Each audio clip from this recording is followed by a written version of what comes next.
কাশিমপুর গ্রামের দরিদ্র কৃষক সুমন এবং তার বোন কাকুলি। কাকুলি তার ভাইকে আর্থিকভাবে সহায়তা করার জন্য গ্রামে একটি হালিমের দোকান দেয়। খুব অল্প দিনের মধ্যে কাকলি হালিমের সুনাম চারদিকে ছড়িয়ে পড়ে।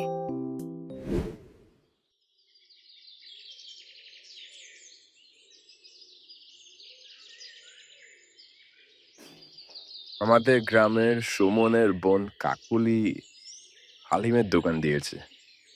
শুনলাম সে হালিম খেতে নাকি অনেক মজা। চল আমরা যে সে হালিম খেয়ে আসি।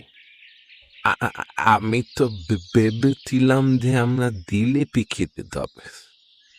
চল আমরা সবাই জিলিপি খেয়ে আসি। ও রে শালা, জিলিপি খেতে খেতে তো পুরো তোতলা হয়ে যাচ্ছিস। আর কত তোতলা হবি?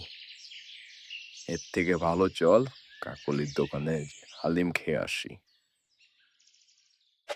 বোন কাকুলি, আমাদেরকে 3 প্লেট হালিম দাও তো।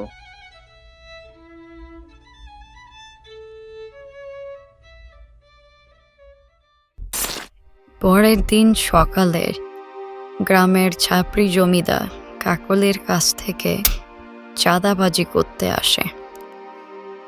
আমার গ্রামে হালিমের ব্যবসা করতে হইলে আমারে টাকা দিতে হইব। আগামীকাল আসমু আমি, টাকা রেডি রাখিস।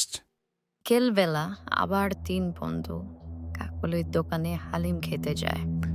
কাকুলি, আমরা আবার তোমার হালিম খেতে চলে আসছি। তোমার হালিম আসলেই অনেক মজা। কি ব্যাপার, তোমার মন খারাপ কেন? কি হয়েছে? আজকে সকালে জমিদার এসে আমাকে শাসিয়ে গেছে তাকে চাঁদা দেওয়ার জন্য।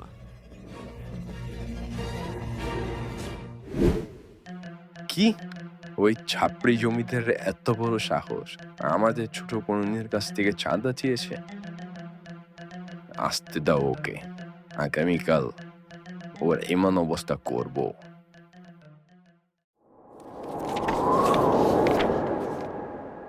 ওই কাকলি, আমার চান্দা দে।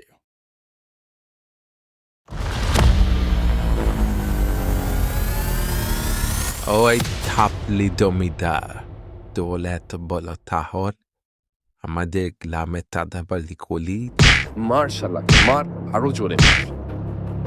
হ্যাঁ, মাল মাল মাল, আলো দোলে দোলে মাল, চালাকে দোলে মাল।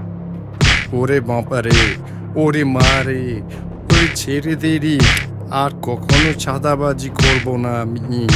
এই কানে ধরলাম, ওরে আর মারিস না রে। ওরে, মানুষকে কেউ এভাবে মারে, মেরে পুরো বাঁকা করে দিয়েছে।